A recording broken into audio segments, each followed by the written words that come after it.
Magkano ang OFW housing loan na mula sa National Housing Authority? Kaugnay ng Memorandum of Understanding na nilagdaan noong June 7 ng Department of Labor and Employment at ng National Housing Authority. Sino ang qualified at ilang years to pay? At ano-ano ang tatlong mode of payments ng OFW housing loan? You are now watching Sarabug channel. Learn, earn, and enjoy watching. Hello kabayan! Ngayong August 1, 2021 ay nagdaos ng webinar ang National Housing Authority kaugnay ng OFW housing o ang tahanan ng mga bagong bayani project ng Department of Labor at National Housing Authority. Dito ay ipinakita ang iba't ibang housing project ng National Housing Authority sa iba't ibang panig ng bansa. Tara, samahan mo akong silipin natin ang ilan sa mga model units ng mga OFW housing para sa mga bagong bayaning tulad ko at tulad mo. Una sa NCR ay ang Crescencia 1, nasa barangay Santolan, Pasig City. Ito ay 12-story building na may 36 square meters ang bawat unit. May 2 bedrooms at 1 toilet and bathroom. Sosyal na lugar ito para sa mga OFW. At mula naman sa Ilocos Norte, ang Santa Monica Homes sa Barangay Asuncion, San Nicolas, Ilocos Norte. Ito ay 2-story duplex na may floor area na 60 square meters at lot area na 80 square meters. 2 bedrooms, 2 toilets at may isang garahe. Ang Woodstone Subdivision sa Barangay Villa, Rosario, La Union. Ito ay 2-story duplex at may floor area na 60 square meters. At lot area na 80 square meters, 2 bedrooms, 2 toilet at may isang garahe na napakaganda at eleganteng itsura. Ang Casa San Miguel, San Juan del Valdez, San Jose, Tarlac. Ito ay 2-story duplex at may floor area na 60 square meters at lot area na 80 square meters, 2 bedrooms, 2 toilets at may isang garahe, tamang-tama sa buong pamilya. Ang Palm Tree House, Puerto Princesa City, Palawan. Ito ay 2-story duplex na may floor area na 60 square meters at lot area na 80 square meters. 2 bedrooms, 2 toilets at may isang garahe. Magandang bakasyonan ng mga OFW. Ang Our Lady of St. Markerville, Lipa, Batangas. Ito ay 2-story duplex na may floor area na 60 square meters at lot area na 80 square meters. 2 bedrooms, 2 toilets at may isang garahe. Malamig ang lugar dahil malapit ito sa Tagaytay. Ang Mascara Village sa Barangay Sumag, Bacolod, Negros Occidental. Ito ay 2-story duplex na may floor area na 60 square meters, lot area na 80 square meters, 2 bedrooms, 2 toilets at may isang garahe. Ang Vista Alegre, Talisay City, Negros Occidental. Ito ay 2-story duplex na may floor area na 60 square meters at lot area na 80 square meters. 2 bedrooms din at 2 toilet at may isang garahe. Ang South Park Residence, isang condominium type, 42 square meters, may 2 bedrooms at isang toilet. Ang Crown States na nasa Barangay Alangan, Leyte, ito ay 2-story duplex na may floor area na 60 square meters at lot area na 80 square meters. 2 bedrooms, 2 toilets at may isang garahe.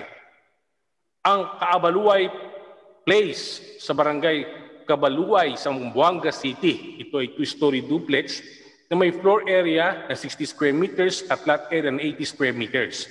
2 bedrooms, 2 toilet at may isang garahe. So napakaganda at elegante. Ang Christine Villas sa Barangay Maria Cristina, Lanao del Norte.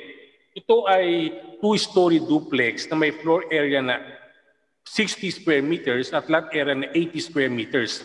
2 bedrooms, 2 toilet at may isang garahe. Ang Madayaw Residences sa Barangay Bangkal, Talamo District, Davao City. Ito ay may 5 palapag na condo building na may unit size na 42 square meters at 36 square meters at may 2 bedrooms at isang toilet.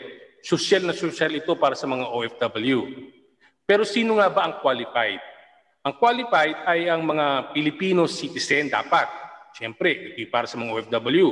Dapat is not more than 65 years old at upon application. At not more than 70 years old upon maturity. So ibig sabihin, kung ikaw is less than 65 years old, pwede ka pang mag-avail ng OFW housing loan. Pero dapat at the age of 70 ay bayad na ang iyong housing loan. At dapat ay meron kang OEC. Ano ba yung OEC? Overseas Employment Certificate. No, katunayan na ikaw isang OFW. So ito ay para lamang sa mga OFW o dependent ng isang OFW na gainfully employed. So meron tatlong mode of payments. In-house financing, ibig sabihin, yung National Housing Authority mismo ang magbabayad niyan at doon ka magbabayad sa National Housing Authority. At ang outright cash, so kung meron kang cash, bayaran mo siya agad, so for sure, may discount yan, no? Kasi cash mo siyang babayaran. At ang pangatlo ay ang Pag-ibig Housing Loan. So kung hindi ka pa nakapag-avail ng Pag-ibig Housing Loan, ay pwede mo itong i-avail. Ang tanong, magkano ang price ranges ng mga OFW housing na ito? Sabi nila, ang mga duplex type housing are around 1.6 million to 2.1 million each. At ang condominium type housing are around 2.2 million to 3 million pesos. Walang down payment. Kaya ang monthly amortization ay 12,000 pesos every month. Bago kayo magalit sa National Housing Authority dahil sa mahal ng mga unit na yan, dahil alam naman natin na ang mga OFW ay karaniwang kumikita lang ng 20,000 to 20,000 isang buwan. Kaya kung ang housing na kukunin mo ay 12,000 per month, malamang ay hindi mo ito makakaya o hindi ito makakaya ng isang OFW. Ayon sa kanila ay paunang projects pa lang yan dahil may susunod pa na ayon sa kanila ay mas affordable na mga OFW o yung low-income earners na mga OFW. Kaya kung interesado ka at mag-submit ka na application mo sa National Housing Authority. Pero basahin na rin natin kung ano ang mga feedback ng mga OFW na umattend sa webinar at sana ay babasa ng mga taga-NHA ang hinaing ng mga OFW sa ginawa nilang project for OFW housing na ito. Wala po bang pabahay para sa mga OFW na may hirap? Yung offer po nyo kasi ay pang big time OFW. Sabi naman ni Ricardo, buti pa ang mga sumukong rebelde at mga informal settlers, halos libre na ang pabahay na ino-offer ng government. Samantalang tayo mga OFW at mga bagong bayani kuno, sobrang taas ng pababayaran monthly. Nasaan ang hustisya? Sabi naman ni Bergie, nawalan tayo ng pag-asa maka-avail ng OFW housing na ito. Sabi naman ni Julina, ma'am, hindi po kaya, Saudi lang po kami. Sana po meron pong kaya lang po namin mga OFW na maliit lang ang kita para sana po maintindihan. Sabi naman ni Reyes Edward, hindi yan pang OFW na maliit ang sweldo. Sabi ni Ellen, ako'y naawa sa mga OFW na kumikita lang ng mababang sahod sa abroad. Hindi sila makaka-avail ng pangarap nilang magkabahay. Sabi naman ni Sharon, salamat sa offer ninyo. Pero sa aming OFW na di kaya, depende pala kahit sahod ko hindi. Kasi sahod ko dito ay 22,000 to 23,000 pesos lang per month. Pag bagsak pa rate, wala na. Excited, nawala na. OMG, too sad naman. Yung excited kakahapon pa dahil nakasama ka sa Zoom, minamadali ko work ko para makatutok. Narinig ko 12,000 monthly. Bigla ako nasad at na-stress. Kala ko, magkakabahay na ako. Pero meron pong sagot dito ang National Housing Authority, si Ms. Villanueva. No? Ang mga project po na aming present ay mga pipeline po ng ating gobyerno.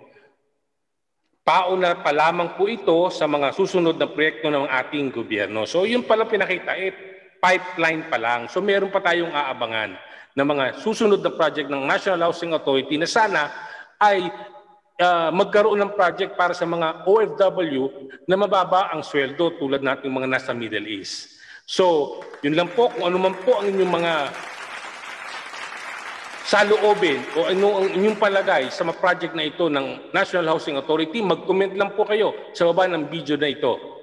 At para sa ganun ay makarating sa National Housing Authority ang ating mga hinaing.